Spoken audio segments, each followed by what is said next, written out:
Israel ও Hamas যুদ্ধবিরতিতে সম্মত হয়েছে, এটি কি উম্মার জন্য ইতিবাচক? অবশ্যই ইতিবাচক, কারণ যুদ্ধ আসলে কখনো কোনো কল্যাণ বয়ে আনে না।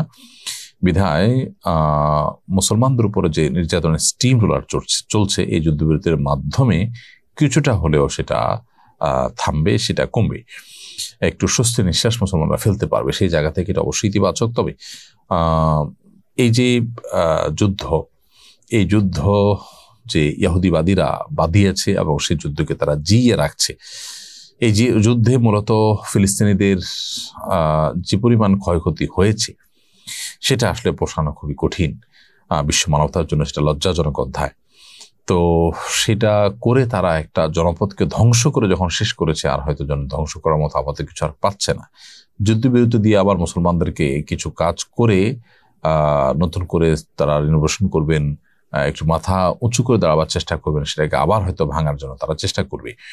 সেজন্য তারা যুদ্ধবিরতি দিয়েছে কিনা জানি না, যে সব ভাঙা শেষ হয়ে গেছে, সব ধ্বংস করা শেষ হয়ে গেছে, এখন আর যুদ্ধ করার সুযোগই হয়তো ওইভাবে রাখেনি, তারা সেভাবে ম্যাসাকার করেছে। সেজন্য যুদ্ধবিরতি দিয়ে আবারও মুসলমানদেরকে গুছিয়ে আনার সুযোগ দিয়ে সর্বশান্ত করার চেষ্টা তারা করবে কিনা আল্লাহ তাআলা ভালো জানেন। তো এই জন্য আপাত দৃষ্টিতে এটি স্বস্তির এবং আনন্দের হলেও প্রকৃত অর্থে এটা আমাদের জন্য নানা কারণে শঙ্কারও বটে। বিধায় আমরা আল্লাহ সুবহানাহু ওয়া তাআলার কাছে শুকর আদায় করছি, ঠিক একই সঙ্গে আমরা আশা করব যে পৃথিবীর মোড়ল মাতবররা যারা আছেন, দায়িত্বশীল যারা আছেন, তারা এখানে দায়িত্বশীল ভূমিকা রাখবেন এবং এই যুদ্ধ চিরতরে বন্ধের উদ্যোগ তারা গ্রহণ করবেন। ইকবাল আহমেদ, আপনার প্রশ্ন, আপনি লিখেছেন, ঋণ রেখে নিজের উপার্জিত টাকা দিয়ে ওমরা করতে পারবো কি? উল্লেখ্য, ঋণ পরিশোধ করছি অল্প অল্প করে, তবে বিগত কয়েক বছর ধরে খুব ইচ্ছে করছে ওমরা করবার জন্য।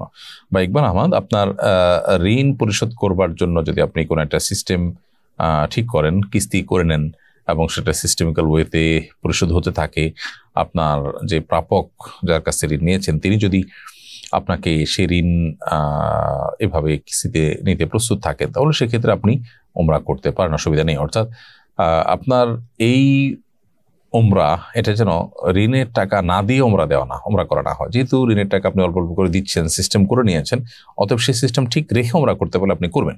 তবে এক্ষেত্রেও যদি আপনি ওমরা না করে সে টাকা দিয়ে আপনার ঋণ কমিয়ে ফেলতে পারেন, দিয়ে ফেলতে পারেন, সেটা অবশ্যই আপনার জন্য অধিকতর উচিত হবে এবং উত্তম হবে। ঋণগ্রস্ত হয়ে আপনি ঋণের টাকা বাকি রেখে ওমরা করাটা আপনার জন্য প্রশংসনীয় বিষয় নয়। আপনার মন চাচ্ছে অনেক বছর ধরে, সেটা বুঝতে পেরেছি, কিন্তু মনের চাওয়ার চাইতে আসলে আল্লাহ রাব্বুল আলামিনের চাওয়া পূরণ করাটাকে বেশি গুরুত্বপূর্ণ মনে করতে হবে। ঋণ পরিশোধ করাটাকে আল্লাহ সুবহানাহু ওয়া তাআলা আবশ্যক করে দিয়েছেন, বিধায় আবশ্যিক কাজ বাদ রেখে বা আবশ্যিক কাজ যেন ত্বরান্বিত হয় করতে, সেটা না করে আপনি যে তুলনামূলকভাবে কম গুরুত্বপূর্ণ কাজ যদি করেন, তাহলে সেক্ষেত্রে অবশ্যই প্রশংসনীয় হবে না। এমডি তানভীর হাসান, আপনি লিখেছেন, অনেক মানুষ হুজুরদের ধর্ম ব্যবসায়ী বলেন, এ নিয়ে কিছু বলবেন? দেখুন ভাই তানভীর, আলেমদেরকে ধর্ম ব্যবসায়ী যারা বলেন, এই চক্রটা মূলত ধর্মবিদ্বেষী। এরা জানে যে এদেশে মানুষ ধর্মপ্রাণ, তো ধর্মপ্রাণ মানুষরা এদেশে আলেমুল আমাদের কারণেই মূলত ধর্মপ্রাণ। তো সেজন্য আলেমুল আমাদেরকে ধর্ম বিরোধী কিছু তো বলে তারা পার পাবে না জানে, এজন্য তাদেরকে ধর্ম ব্যবসায়ী তকমা লাগিয়ে নিজের মনের ঝাল মেটাবার চেষ্টা করে। এক শ্রেণীর রাজনীতিবিদরাও আলেমদেরকে ধর্ম ব্যবসায়ী বলেন, কিন্তু আপনি দেখবেন প্রকৃত অর্থে সে রাজনীতিবিদরা ভোটের জন্য, ক্ষমতা আসার জন্য নানা সময় তারা ধর্মের ব্যবহার করে, ধর্মীয় কালচার, কৃষ্টি, ধর্মীয় পোশাক এগুলোর ব্যবহার করেন, ধর্মীয় প্ল্যাটফর্ম ব্যবহার করেন। তো তাদের চেয়ে বড় ধর্ম ব্যবসায়ী কেউ হতে পারে যারা আসলে ধর্মকে তাদের জীবনে, তাদের চিন্তায়, মননে সেভাবে জায়গা দেয় না, অথচ রাজনীতির স্বার্থে অথবা ভোটের স্বার্থে তারা ধর্মের লেবাস ধারণ করে। এরাই তো মূলত ধর্মকে বিক্রি করে পার্থিব উদ্দেশ্য হাসিল করতে চায়। ওলামা ইকরাম তারা ধর্মের কথা বলেন, তারা ধর্ম চান, যা চান তা বলেন, তাহলে সেক্ষেত্রে তারা ব্যবসায়ী কেন হতে যাবেন? যদি বলেন যে তারা পারিশ্রমিক গ্রহণ করেন, অনেক কাজ করে, তো পারিশ্রমিক গ্রহণ করাকে শরীয়ত যদি জায়েজ বলেন, তাহলে সেটা তাদের জন্য দর্শনীয় হবে কেন, বা তাদেরকে সেটা নিয়ে তকমা দেওয়া হবে কেন, বা তকমা দেওয়া হবে কেন? দেখুন, এই ক্ষেত্রে যদি আপনি কোথাও কোনো পরামর্শ দিয়ে, বুদ্ধি দিয়ে আপনি পারিশ্রমিক গ্রহণ করেন, তাহলে সেক্ষেত্রে আপনাকে বুদ্ধি ব্যবসায়ী বলা হবে। এ জাতীয় আর অনেক প্রশ্ন আসে। তো যার কারণে এই তকমা আলেমদেরকে দেওয়া, এটা তাদের প্রতি অবিচার, যেটা সাধারণত ইসলাম বিদ্বেষীরাই, ধর্ম বিদ্বেষীরাই সচরাচর দিয়ে থাকে। আমি একজন ব্যবসায়ী, আমি যদি কাউকে জন্ম নিবন্ধন অথবা এনআইডি কার্ডের বয়স বাড়িয়ে দিই তাহলে কি জায়েজ হবে?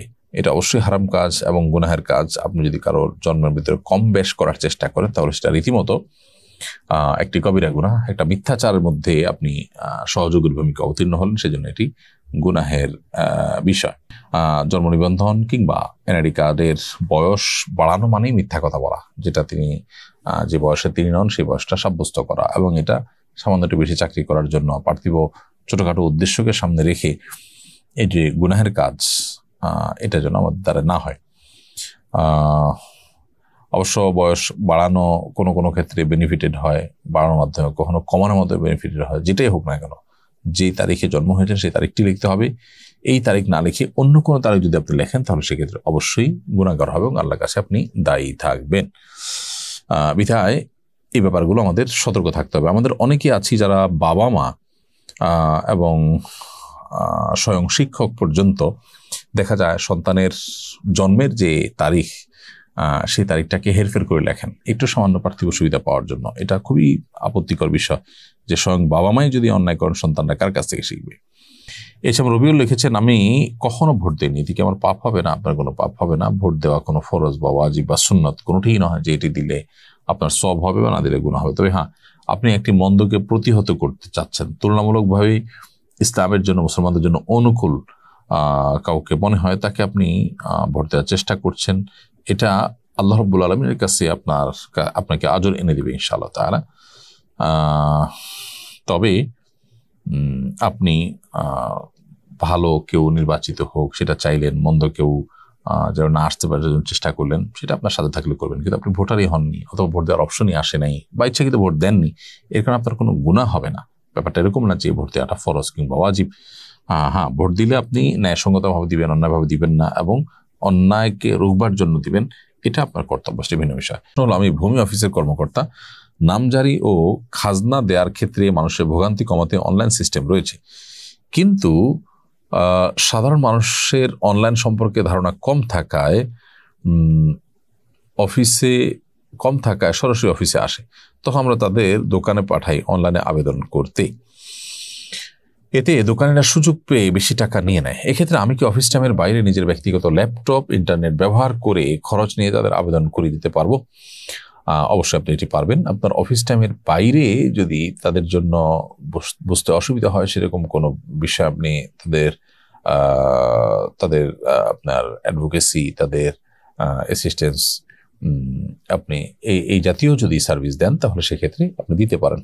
অফিস টাইমের বাইরে এটা আপনি করতে পারেন। তবে এমন না হয় যে আপনার কাছে আসলো, কাজটা আপনি করতেই পারেন, কিন্তু আপনি শুধুমাত্র নিজের কাছে যেন সে যায় এবং সার্ভিসটা নেয়, পয়সা দেয়, সেজন্য তাকে ঘোরালেন তার কাছে, এরকমটি করলে সেটা নাজায়েজ হয়ে যাবে। আপনার কাছে যেটা তার করার আছে এটা করে ফেলতে হবে এবং অফিস টাইমে করবেন। একই কাজ আপনি অফিস টাইমে না করে তাকে অন্য সময় করলেন, আপনার দেখা দেওয়ার দায়িত্ব যদি থাকে তাহলে সেটা আপনার জন্য হালাল হবে না। হ্যাঁ, আপনার একটা দায়িত্বের মধ্যে পড়ে না, যার মতো আবেদন করে আসতে হয়, বাইরের লোকজন করে ভিড় বা জুলুম, তো সেক্ষেত্রে আপনি অবশ্যই এটা করতে পারেন। হতাশা ও দুশ্চিন্তা মুক্ত থাকার উপায় কি, এ ব্যাপারে কোনো আমল আছে কিনা? হতাশা এবং দুশ্চিন্তা মুক্ত থাকবার জন্য নবী করিম সাল্লাল্লাহু আলাইহি ওয়াসাল্লাম সেখানে দোয়া আপনি পড়তে পারেন।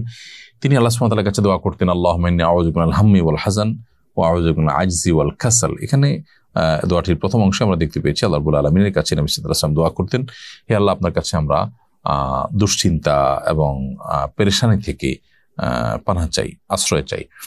তো এই যে দুশ্চিন্তা, পেরেশানি, এটা থেকে আল্লাহ সুবহানাহু ওয়া তাআলার কাছে পানাহ চাওয়ার শিক্ষা আল্লাহ সুবহানাহু ওয়া তাআলা দিয়েছেন। এখানে কিন্তু পেরেশানি থেকে মুক্ত থাকার কথা বলা হয়েছে, বিধায় আপনি পেরেশানি থেকে মুক্তির জন্য এই দোয়াটা পড়তে পারেন।